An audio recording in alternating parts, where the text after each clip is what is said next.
प्रिय विद्यार्थियों, प्रणाम। आज हम कक्षा 12 की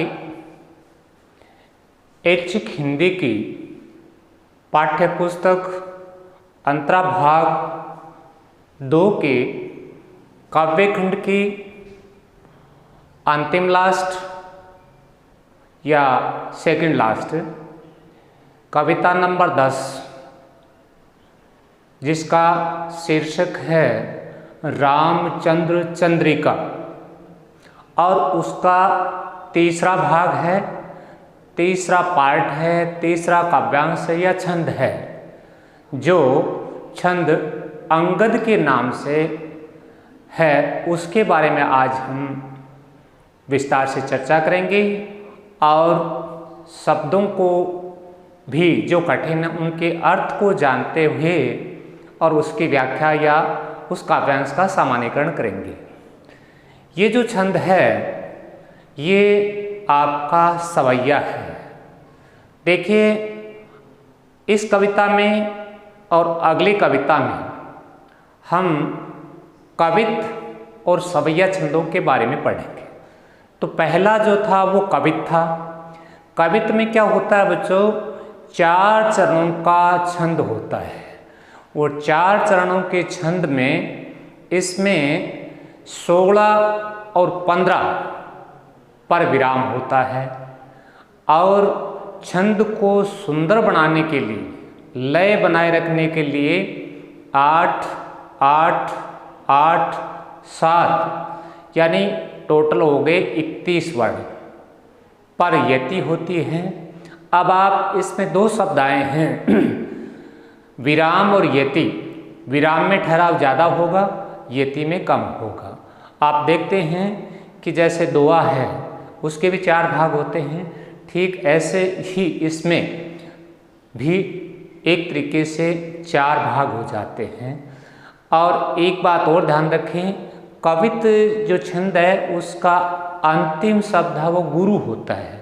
गुरु का मतलब होता है कि अंतिम मात्रा है वो बड़ी होगी। तो ये कवित छंद होता है। दूसरा है सवैया। सवैया छंदों की संख्या बच्चों बहुत ज़्यादा है, कई प्रकार के हैं, लेकिन आप संक्षिप्त में इतना ही याद रखें, इसमें ये भी वर्णिक छंद है और कवित भी वर्णिक है। वर्णिक शब्द का मतलब आप ये समझें, वर्णों की जहाँ गिनती होती है वो वर्णिक होता है। सवैया में आपके 22 वर्ण से लेकर के 28 तक की संख्या होती है। 22, 23 लेकर 28 तक चला जाता है। इसके कई प्रकार हैं। ये मैं इसलिए चर्चा कर रहा हूँ क्योंकि 10वीं और 12वीं जो कविता है उन दोनों में कवित और सवैया छंदों के रूप में हमें कविता दी गई है। तो आपको थोड़ी सी संक्षिप्त या छोटे रूप में ये जानकारी होनी चाहिए कि छंद हैं और छंद में ये 2 प्रकार क्या है। तो शायद आप समझ गए होंगे। जो पहला कविता है उसमें याद रखें कुल वर्ण होते हैं 31, 15 और 16 पर होती है उसमें विराम, 8, 8, 8, 7 पर होती है यति। ठीक इसी प्रकार दूसरा जो सवैया छंद है उसमें 22 से 26 तक वर्ण होते हैं, सम तुकांत होता है, यानी अंतिम जो वर्ण होते हैं उनका अंत एक जैसे ध्वनि से लगभग होता है। तो ये तो था कवित और सवैया छंद के बारे में, जो मैं पूर्व में आपसे चर्चा कर चुका हूँ कि अंतिम कविता के भाग में हम थोड़ी सी इसमें चर्चा करेंगे। विस्तृत व्याख्या या पढ़ने की आवश्यकता इसलिए नहीं है क्योंकि हमारे कोर्स में व्याकरण की दृष्टि से इन्हें नहीं रखा गया। पिछले सिलेबस में जरूर था। अगर आवश्यकता पड़ी तो जब हमारी रेगुलर क्लासेस शुरू हो जाएंगी तो हम इस पर विस्तृत चर्चा करेंगे। अब आज जो हमारा छंद है काव्यांश सवैया उसको पढ़ते हैं। छोटा सा है, बिल्कुल आप इससे चिर परिचित भी हैं। आप सभी इस बारे में रामायण के दौरान देख चुके हैं, सुन चुके हैं। तो जैसा कि इसका उपशीर्षक है अंगद, आप सभी को पता है कि अंगद हैं वो बहुत ही पराक्रमी और बलशाली थे। होता क्या है कि रावण ने सीता का हरण कर लिया था और भगवान राम ने अंगद को रावण के पास एक दूत के रूप में भेजा था, एक चेतावनी देने के लिए, समझाने के लिए कि आप जाकर रावण को समझा दीजिए और उन्हें ये बता दीजिए कि लड़ने में कोई फ़ायदा नहीं है या लड़ाई में एक दूसरे का बड़े नुकसान होगा। बेहतर यह होगा कि आप सीता को वापस लौटा दें। तो इस प्रस्ताव को लेकर अंगद वहाँ जाते हैं और भरी सभा में रावण, पराक्रमी रावण को और उनकी पूरी सभा को, उनके जो वीर थे उन सबको चुनौती देते हुए अपना पैर सभा के बीच में रख देता है और कहता है कोई ऐसा वीर रावण आप सहित जो मेरे इस पैर को हिला सके। मतलब एक ऐसा वहाँ का दृश्य हो गया जैसे कि सिंह ने पैर रख दिया हो और उसे हिलाने के लिए सब ने कोशिश की, लेकिन सब के सब गीदड़ साबित हुए, यानी कायर साबित हुए। तो तब उन्होंने कहा कि मैं तो एक उनका छोटा सा अनुचर हूँ, आप मेरा पैर नहीं हिला सकते और आप राम को जीतने की सोच रहे हैं, ये आपकी मिथक सोच है। इसी के बारे में इस काव्यांश में हम पढ़ेंगे। तो आइए चलते हैं श्यामपट की तरफ। पहली पंक्ति देखिए, सिंधु तरियो उनको बंदरा तुम पई धनु रेख गई न तरी। अंगद वहाँ जाकर क्या कहते हैं रावण से? कवि केशवदास के वर्णन अनुसार या उनके अनुसार क्या कहते हैं? सिंधु तरियो, सिंधु कहते हैं समुद्र को, सागर को, तरियो मन तैर कर पार करना, उनको बंदरा, उनको किसका? भगवान राम का। बंदरा का अर्थ होता है वानर।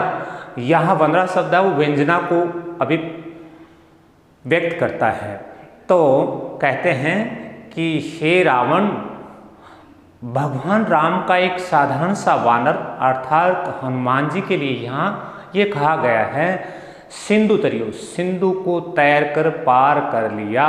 तुम पै मन से, तुम्हारे से धनुरेख, धनुष के द्वारा खींची गई एक छोटी रेखा जो लक्ष्मण ने सीता के आगे खींची थी। क्योंकि जब भगवान राम है सोने के हिरण का पीछा कर रहे थे, जो मारीच के रूप में, छंद रूप में राक्षस था, और वहाँ से जब आवाज़ आती है लक्ष्मण लक्ष्मण, तो सीता लक्ष्मण जी को कहती है कि आपके भैया संकट में, आप जाइए। और उसी दौरान रावण है वो साधु के छद्म वेश में आकर माँ सीता का हरण करने की कोशिश करता है। लेकिन लक्ष्मण ने जाते वक्त एक रेखा खींच दी थी और उसे कहा कि इस लक्ष्मण रेखा को, माँ सीता से कहा कि आप पार मत करना। उसी के बारे में चर्चा है। तुम पे धनु रेख गई न तरी। हे रावण, तुम अपने आप को पराक्रमी, बहुत ताकतवर समझते हो और तुम्हारे से लक्ष्मण के द्वारा खींची गई, जो भगवान राम के छोटे भाई थे, उस रेखा को नैत्री यानी पार नहीं किया गया।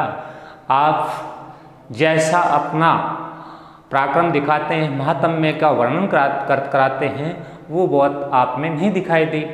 दूसरी पंक्ति, बांधो ही बांधत सो न बन्यो उनको बारिद बांध के बाट करी। बांधो ही बांधत यानी बांधने की, किसको? हनुमान जी के बारे में कहा गया है। कवि कहते हैं केशवदास जी कि हे रावण, उनके वर्णन अनुसार अंगद ने क्या कहा कि जिस वानर को, जिस हनुमान को आपने बांधने की कोशिश की, न बनो, आप उसे लाख कोशिश के बाद भी बांध नहीं सके बनो, उनको भगवान राम ने क्या किया? बारिद समुद्र बांध के बाट करी। भगवान राम ने अपनी महिमा से, अपने प्रताप से समुद्र को बांध करके बाट करी, मानी एक पुल बना दिया था, रास्ता तय कर लिया था या रास्ता तैयार कर दिया। कहने का मतलब भाव देखो दोबारा ये है कि भगवान राम का ही प्रताप था कि आपने लाख कोशिश की, आप हनुमान को बांधने की कोशिश की, लेकिन आप बांध नहीं पाए। और उन्हीं के स्वामी, उन्हीं के मालिक भगवान राम है, उन्होंने समुद्र को बांध करके उस पर पुल तैयार कर दिया था या लंका जाने का रास्ता तैयार कर दिया था। तीसरे पंक्ति में देखें, श्री रघुनाथ प्रताप की बात तुम्हें 10 कंठ न जाने परी। श्री रघुनाथ प्रताप, हे मूर्ख रावण, आप भगवान राम के प्रताप को, यश को, उनकी महिमा को, उनके व्यक्तित्व को, उनके प्रताप को आप नहीं जानते कि बात उनके बारे में आप अच्छी तरह से नहीं जानते।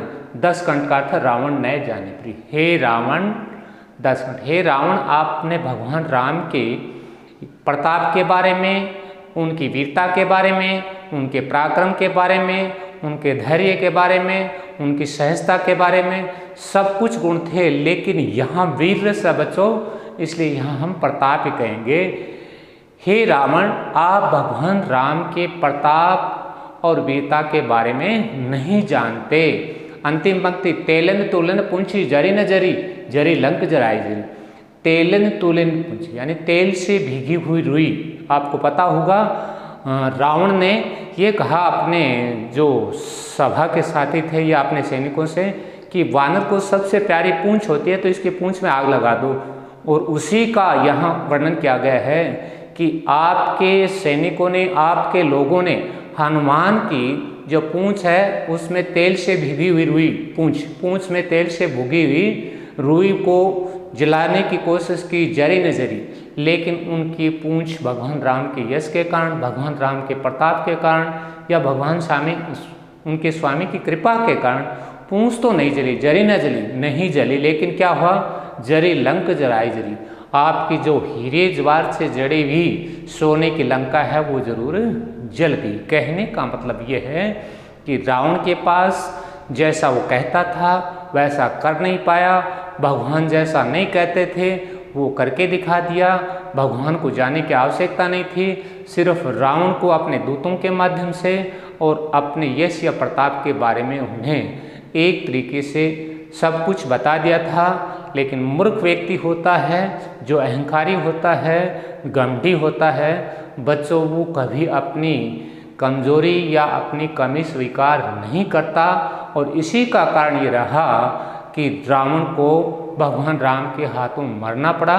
लेकिन ये जो छंद है इसमें विशेष रूप से, जैसा कि इसका उपशीर्षक का अंगद का एक तरीके से उनकी महिमा का, लेकिन वो महिमा या प्रताप भगवान राम के कारण था, उसका वर्णन किया गया है। छोटा सा छंद है, अंतिम छंद है, सवैया छंद है। अब हम चर्चा करते हैं इसके विशेष बिंदु पर। जो देखिए पहला है भाषा ब्रज है, छंद सवैया है, जो मैं अभी चर्चा कर चुका हूँ। रस इसमें वीर है क्योंकि वीरता की चर्चा की गई है, और प्रताप की चर्चा की गई, इसलिए इसमें वीर रस है। वीर रस और ओज गुण दोनों एक दूसरे से जुड़े हुए हैं। जहाँ वीर रस है वहाँ बच्चों ओज गुण होता है।